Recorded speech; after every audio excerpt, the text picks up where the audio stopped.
میرے نبی دنیا سے جا رہے ہیں، دنیا سے جانے کا وقت ہے، 12 ربیع الاول ہے، پیر کا دن ہے، 7 جون ہے، 11 ہجری 633 عیسوی۔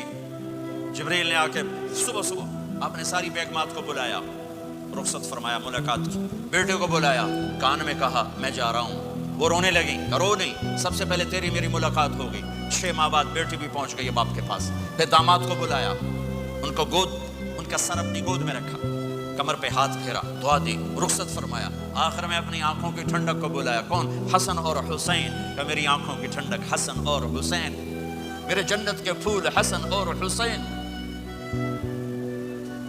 یوں لیا، حسن کو یہاں سے لیتے تھے، حسین کو یہاں، حسن کو ادھر اٹھاتے تھے، حسین کو ادھر اٹھاتے تھے۔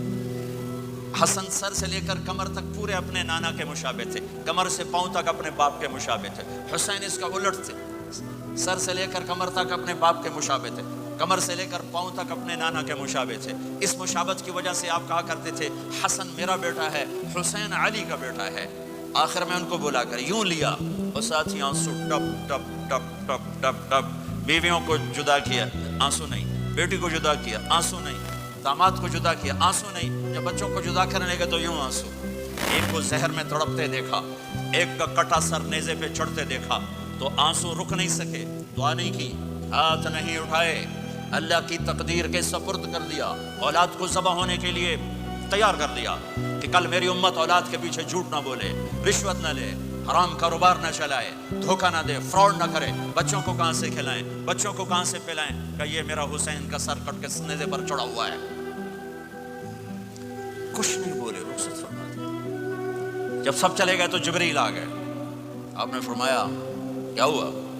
خاموش کھڑے تھے، کہ موت کا فرشتہ دروازے پر ہے، اندر آنے کی اجازت چاہتا ہے۔ اپنے نبی کا مقام دیکھو، موت بھی پوچھ کے آتی ہے۔ آپ نے کہا آ جائے، آپ کی اجازت بچ، ملک الموت اندر آئے۔ اسرائیل کا السلام علیکہ یا رسول اللہ، کہنے لگا آپ پہلی ہستی ہیں، میں سلام کر رہا ہوں، میں نے کبھی کسی کو سلام نہیں کیا۔ کہنے لگا آپ پہلی ہستی ہیں، اللہ نے فرمایا تھا پوچھ کے اندر جانا، بن پوچھے نہ جانا۔